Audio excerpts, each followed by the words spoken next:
오늘 또 소풍강 그룹도 있고 3월 첫 주부터 소풍강 그룹이 있네요. PPT. 봄이 왔습니다. 봄이 온 것 같이 느껴지지 않았습니까? 지난주에 좀 따뜻한 날들이 지속되는 것 같아서 오늘은 여러분들하고 매일 성경 제가 이제 2월 달에도 1월 달에 이제 그 큐티 모임하고 좀 저도 좀 마음에서 좀 부지런하게 일어나서 이렇게 하루를 시작하니까 좋은 것 같아서 저도 2월 달까지 지금 6시 때 나와서 같이 이제 좀 말씀을 좀 보고 매일 성경을 저도 이제 1년치를 저도 구독을 했기 때문에 저도 이제 매일 그걸로 이제 아침에 말씀을 좀 보고 있거든요. 오늘은 거기 매일 성경 시리즈 오늘 그 아침에 나와 있는 구절이 요한복음입니다. 오늘 거길 보려고 합니다. 요한복음 9장.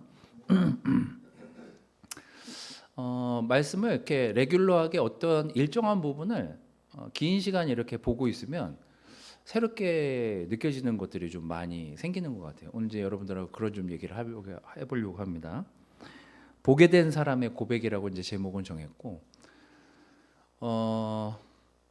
누군가 자기가 어떤 병을 앓고 있다가 나은 사람은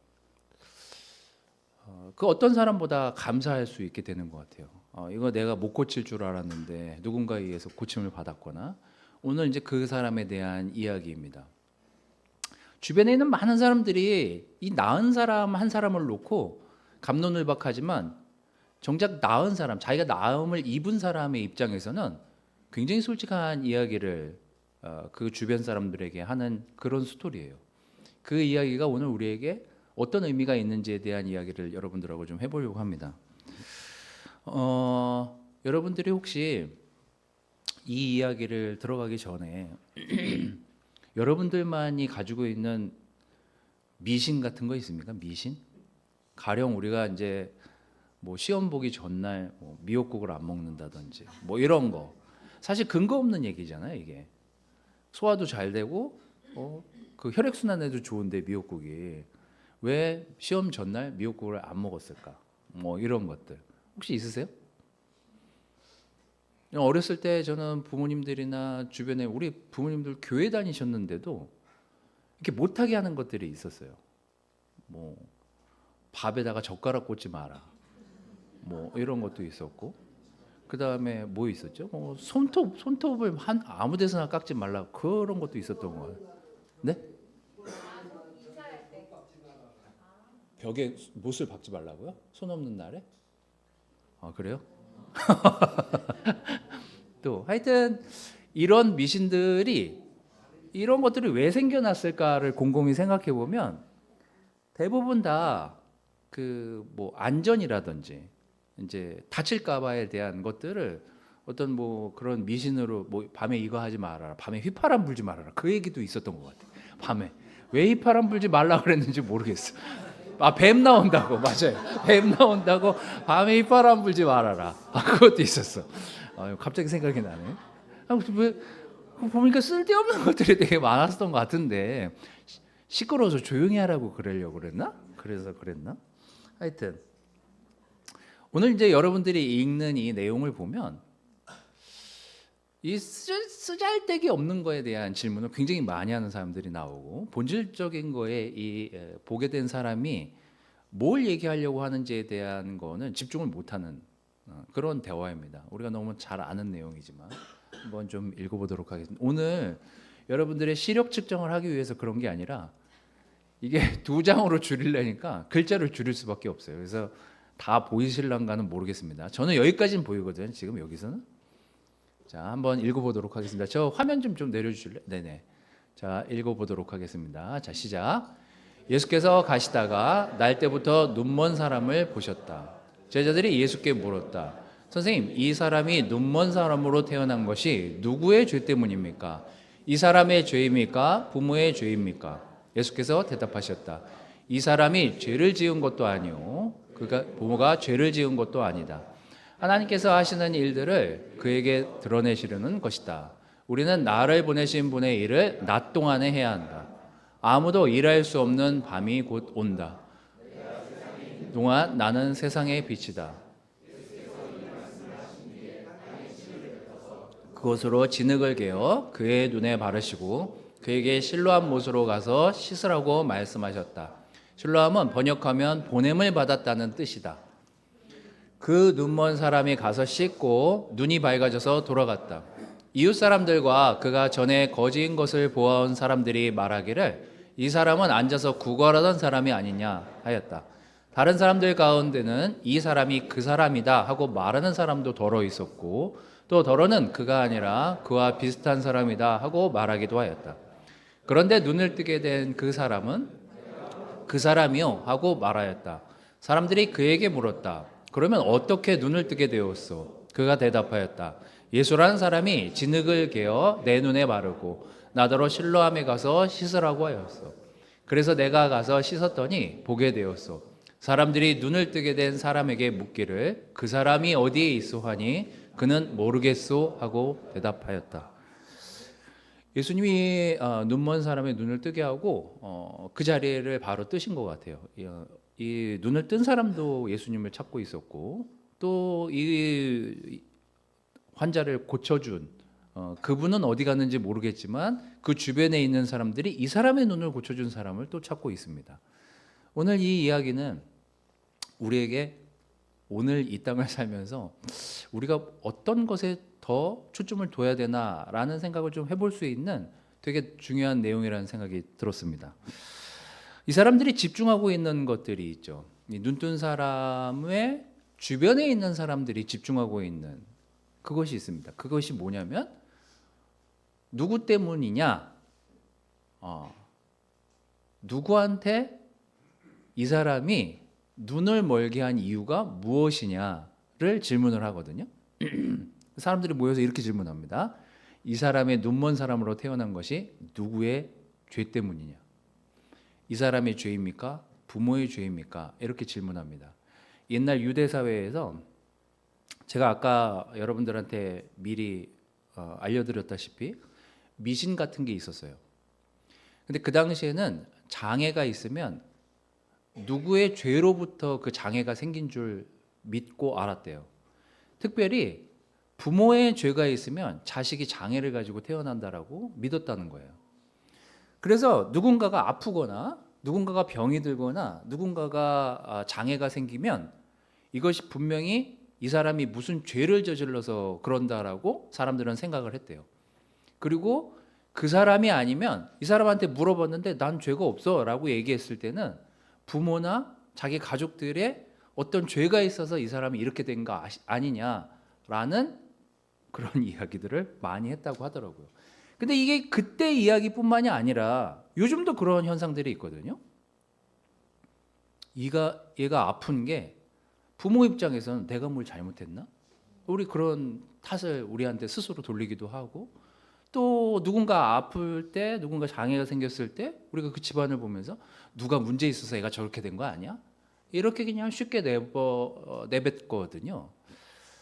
근데 우리가 제가 이제 요즘 이렇게 여러 가지 이런저런 뉴스들을 보고 이렇게 할 때마다 우리 사회에 만연해 있는 것 중에 하나가 이거 진짜 우리가 많이 교정해야 될 것 중에 하나가 어떤 현상이 벌어졌을 때 분명히 거기 포션에 자기 부분도 있는데 그게 자꾸 남에게 탓을 돌림으로 인해서 이게 그 심리 모에도 있더라고요.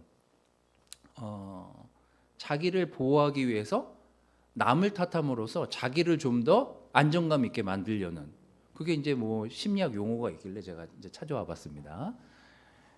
이런 현상들이 일어난대요. 베네펙턴스라는 현상인데 베네피션스라는 자비심, 선행, 그리고 효과, 이펙턴스라는 말을 합쳐서 베네펙턴스라고 한대요. 이게 뭐냐면 이게 내가 지은 내 죄를 줄이기 위해서 남에게 이제 탓을 돌려. 쟤 때문에 내가 이렇게 된 거야.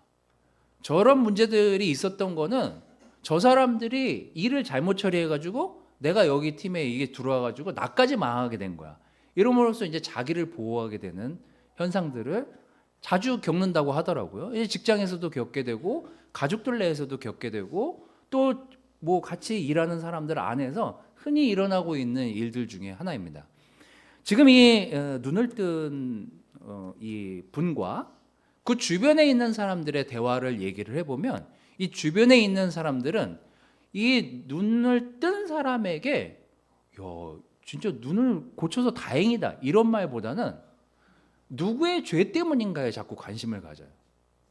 도대체 얘가 이렇게 된 건 누구의 문제였을까에 집중을 하면서 얘를 고쳐주고 격려해주고 도와줘야 되겠다는 생각보다는 그에게서 죄를 찾으려고 합니다. 이게 이제 교회에서도 일어날 수 있는 일이거든요. 잘 보세요. 16절에 바리새파 사람들 가운데서는 저희가 읽은 구절은 아닙니다만 이 장 내내 이런 일이 반복됩니다. 이런 이야기들이 이 9장 내내 반복이 돼요. 끝까지 읽어보시면 바리새파 사람들 가운데 더러는 말하기를 안식일을 지키지 않는 것으로 보아서 그는 하나님에게서 온 사람이 아니오 하면서 더러는 죄가 있는 사람이 어떻게 그런 표징을 행할 수 있겠소? 나았는데도 이렇게 얘기를 해요. 이 그 눈먼 사람이 눈을 떴는데도 이 사람이 누가 고쳐줬어요라고 얘기를 했더니 이렇게 이 장인에게 눈을 뜬 분에게 이렇게 얘기합니다. 저는 우리가 해야 될 그 삶의 건강한 그 발현들을 하려고 한다면 저는 누구 때문에가 아니라 누구 덕분에가 좀 많아져야 된다는 생각이 좀 많습니다. 우리가 같이 일하다 보면 실수할 수 있잖아요. 어떤 문제가 불거져 가지고 힘들어질 수 있는 상황이 있잖아요. 근데 그때 자꾸 누구 탓을 하게 되잖아요. 그러면 더 위축이 됩니다. 같이 있던 사람들이. 자꾸 여러분들한테 이제 이런 얘기해서 죄송하지만 저는 축구를 8년 정도 했지만 뭐 여기 저랑 축구해 보신 분들은 아시지만 잘하는 사람이 아니에요. 그런데 누가 저를 진짜 목사님 빠졌으면 좋겠어 이렇게 얘기하잖아요. 그럼 더 하기 싫어지고 더 힘들어져요. 뛰는 게. 근데 누군가 뭐 이렇게 같이 해봤으면 좋겠다 저렇게 해봤으면 좋겠다 해서 좀 저에게 격려를 주잖아요. 그러면은 더 뛰고 싶고 더 협력하고 싶고 더 거기에 일조하고 싶은 마음이 생기게 됩니다. 근데 이런 일들이 굉장히 많이 일어나요. 특히 여러분 아까 얘기했던 그 미신이라는 것이 운동선수들 세계에서는 굉장히 많습니다. 제가 예전에 그 야구 감독했던 그 김성근 감독인가? 박성근 감독인가? 성이 뭔지 모르겠네. 김성근 맞죠? 이분은 게임을 2게임 지고 나면 그날 입었던 양말, 속옷 이런 걸 절대 입지 않는답니다. 그것 때문에 진 거라고 생각하고. 근데 운동선수들이 그런 게 되게 많아요. 자기 징크스를 느끼지 않게 하기 위해서. 근데 이런 것들을 되게 막 조심하거든요. 근데 우리도 어쩌면 누구 덕에 우리가 이렇게 살게 된 것에 대해서 생각을 하고 감사하면 우리의 죄나 우리가 가지고 있는 문제들을 원만히 건강하게 해결할 수 있는데 이게 잘 안 되잖아요. 그럼 자꾸 이 문제의 원인을 나나 내가 가지고 있는 문제를 심도 있게 다루기보다는 자꾸 남에게서 가볍게 그 문제를 찾게 됩니다. 이런 것들이 굉장히 문제가 되는 거죠. 제가 지난주에 봤던 뉴스 중에 진짜 황당했던 뉴스는 부부가 차 안에서 말다툼을 하다 싸웠어요. 싸웠나 봐요. 근데 어떻게 그런 일들이 벌어졌는지 모르겠지만 남편이 홧김에 아내가 가지고 있던 그 팔찌인가? 목걸이를 빼가지고 밖에 던져버린 거예요. 근데 그게 금 100돈이었대요. 10돈인가? 100돈인가? 하여튼 1억 가까운 돈을 던져버린 터널 안에서 던져버린 거예요. 근데 그걸 또 주웠어요, 누가. 근데 이 사람이 횡재했다 이렇게 하지 않고 그걸 신고한 거예요. 신고해가지고 뭐 CCTV랑 이런 걸 다 찾아봤더니 이제 원 주인을 찾게 됐는데 원 주인을 찾아서 물어봤더니 자기가 열받아서 던졌다.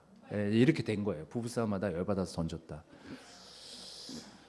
이게 제가 볼 때는 우리 인간들에게 흔히 일어나고 있는 굉장히 큰 문제 중에 하나입니다. 우리는 누군가에게 탓을 돌리고 누군가에게 문제를 전가시킴으로 인해서 자꾸 내 문제를 못 보게 하고 작게 만들고 근데 우리가 예수님 믿기 전에 그랬던 사람들이 있잖아요. 물론 예수님 믿고 나서도 그런 경우들이 종종 있지만 억울해서 저는 우리가 하나 바꿔야 될 태도 중에 하나는 누구 때문에가 아니라 누구 덕분에 내가 이렇게 살고 있는지에 대한 이야기들을 좀 더 많이 했으면 좋겠다라는 생각이 좀 들었습니다. 여러분 그룹에 있는 형제자매들은 여러분 그룹의 형제자매들이 존재하기 때문에 여러분들이 그 그룹 안에서 안정감을 얻고 물론 그 안에서 치고받고 싸우기도 하지만 그 안에서 누군가의 덕에 의해서 같이 교제를 할 수 있고 마음을 얘기할 수 있고 솔직한 것들을 주고받고 힘들었던 것들을 얘기할 수 있는 거잖아요. 이런 장을 만들기가 세상에서 쉽지가 않습니다. 그래서 저는 여러분 그룹이 존재하고 있고 여러분들이 그 그룹 안에서 형제자매들과 함께 섬기고 있는 또 함께 그 안에서 교제하고 있는 그 시간만큼은 저는 이런 이야기들을 좀 많이 여러분 그룹에서 했으면 좋겠어요. 이것도 다 저는 모든 것들이 다 제자 삶의 훈련이라고 생각하거든요. 그래서 누가 도시락을 안 싸왔어. 그럼 나눠 먹으면 되잖아요.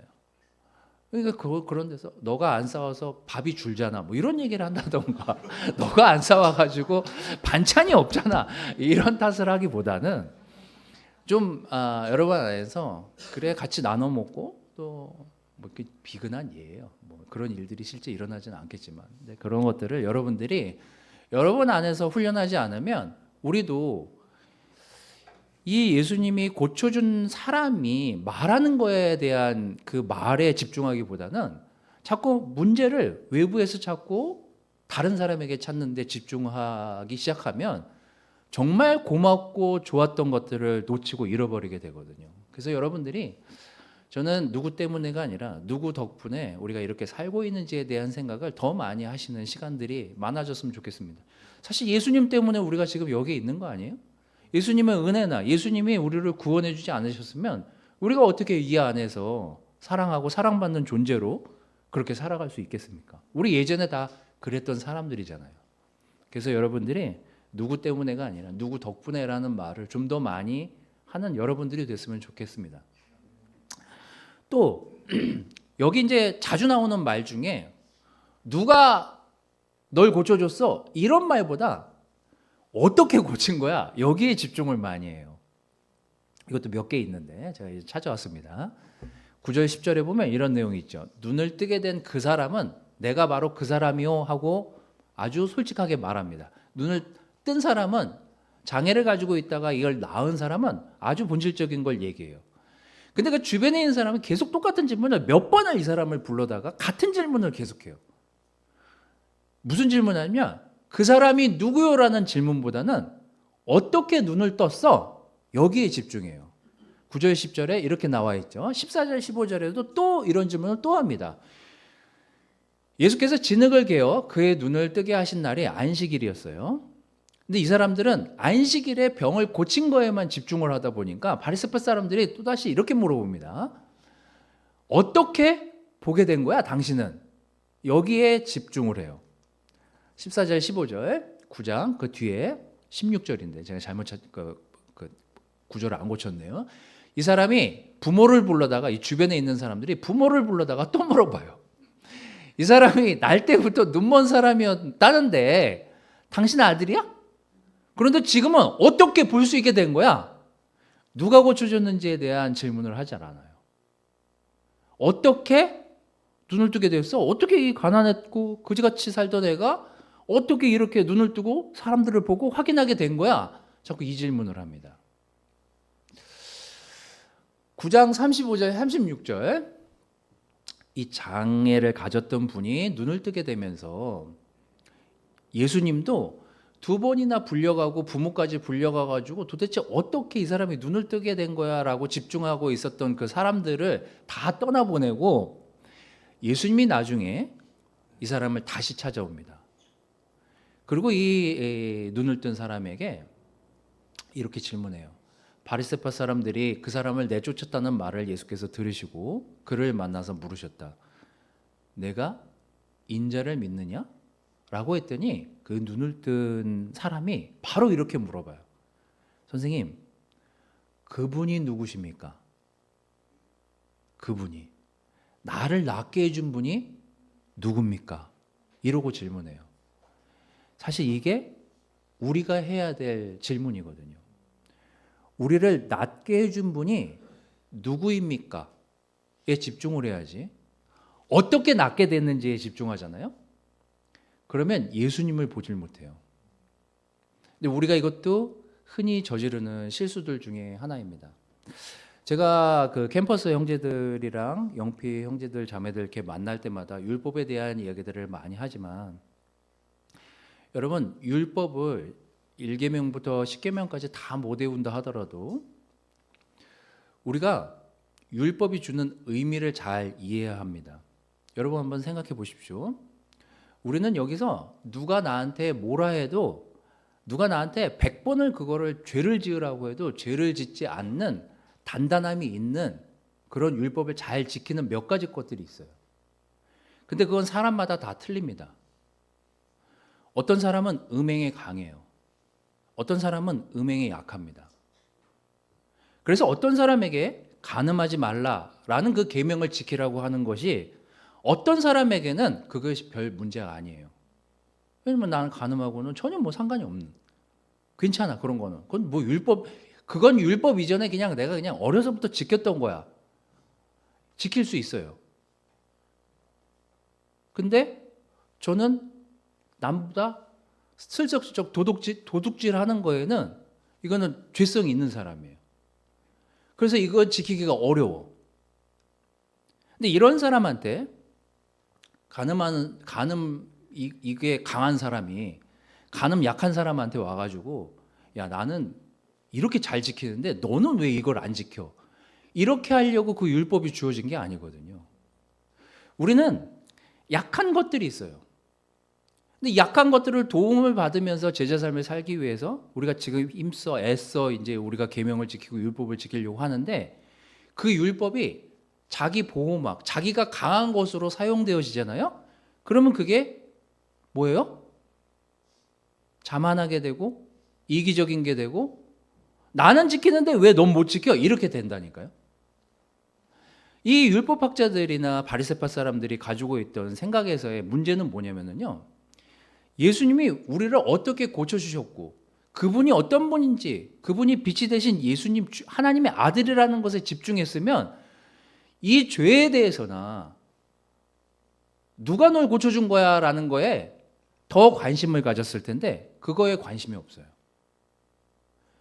오히려 자꾸 죄를 추궁하려고 하고 죄를 찾아내려고 하고, 어떻게 고친 거야? 무슨 마술로 고친 거야? 어떻게 네가 이렇게 낫게 된 거야? 누가 줬는지에 대한 관심이 약해지면서 예수님을 보지 못해요. 이게 이제 이 당시에 같이 이 지역에서 살고 있던 사람들의 큰 문제들 중에 하나였습니다. 예수님이 몇 번 얘기하시거든요. 나는 빛이다. 나는 그분을 대신해서 이곳에 왔다. 이 말을 듣는 사람이 굉장히 많이 적었던 이유 중에 하나입니다. 저는 우리가 종종 잘못된 결과를 마주할 때 나보다 남을 탓하고 정리하고 그러고 살고 있지는 않은지, 또는 누가 나를 여기까지 인도하셨나라는 물음을 주님을 가까이 가장 느낄 수 있는 힘임에도 불구하고 우리는 누가보단 어떻게 집중하다 보니까 예수님을 보지 못하는 삶을 살 때가 굉장히 많습니다. 제가 지난주에 읽었던 책 중에 하나가 그 달라스 윌라드라는 분의 그 책인데, 제가 그 책에 나와 있는 내용을 여러분들한테 읽으면서 좀 정리를 좀 하도록 하겠습니다.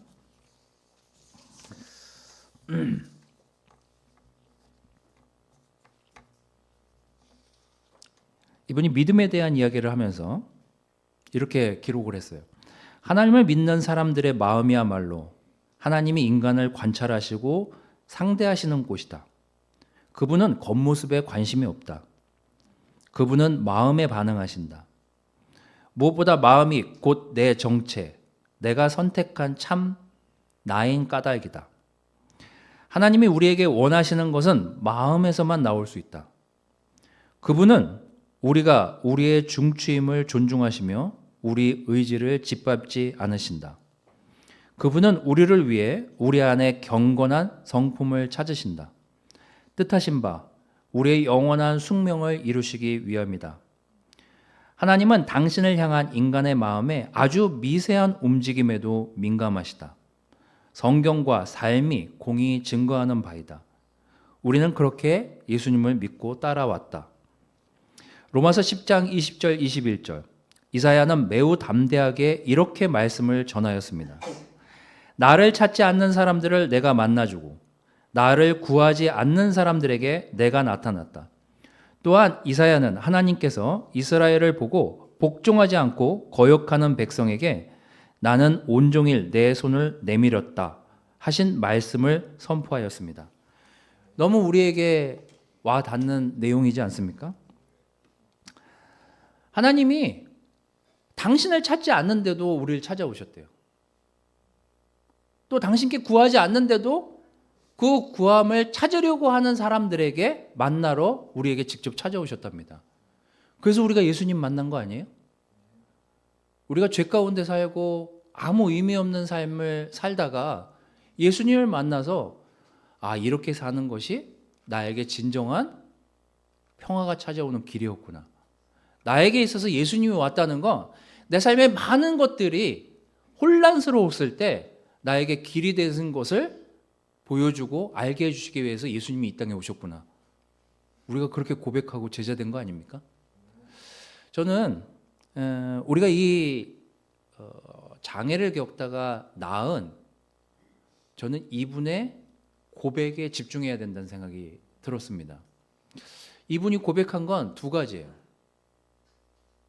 오늘 여러분들하고 얘기하듯이 누군가 죄에 대해서 너 어떤 죄에 있다가 너 부모 때문에 이렇게 됐다가 나은 거야? 막 자꾸 이런 질문을 하기보다는 제가 그분 덕에 이렇게 눈을 뜨게 되었습니다. 그분 덕에 제가 이렇게 이 삶을 살게 되었습니다. 제가 그분 덕에 이 땅에서 눈을 뜨면서 올바른 것들을 보고 올바른 것들을 추구하고 찾으면서 이 땅에서 삶을 살게 되었습니다. 이제 거기서 감사함이 시작되거든요. 근데 우리가 오늘 또 이 한 주를 또 시작할 때 누구를 탓하기보다는 예수님 덕분에 내가 우리 교회 형제자매들이 나를 위해 기도해 준 덕분에 내가 이렇게 살고 있었구나를 감사하는 그런 한 주간을 여러분들이 좀 사시면 너무 마음이 풍성한 상태로 한 주를 살 수 있을 것 같아요. 그래서 여러분의 환경이 척박하고 여러분의 주변의 삶이 좀 빡빡한 삶을 살고 있더라도 여러분 누구 덕분에 우리가 이렇게 살고 있는지에 대한 것들을 더 많이 묵상하시면서 한 주를 보내시기를 바라겠습니다. 여러분 우리를 여기까지 인도하신 분은 하나님이시고 하나님이 아니셨으면 사실 우리는 여기까지 오기 굉장히 힘들었을 사람들입니다. 그리고 여러분 주변에 있는 형제자매들의 기도로 우리가 여기까지 왔다는 사실을 기억하십시오. 누가 우리를 여기까지 인도해 주셨을까요? 이 물음이 아마 예수님을 가장 가까이서 느낄 수 있는 놀라운 힘의 원천이 될 것이라고 믿습니다. 저는 이 한 주를 또 시작하면서 여러분들이 이 두 가지 마음을 가지고 이 눈을 멀었다 눈 뜬 사람의 고백처럼 그 사람의 고백을 가지고 그것이 여러분의 고백이 돼서 한 주를 생활하셨으면 좋겠습니다. 말씀 마치도록 하겠습니다.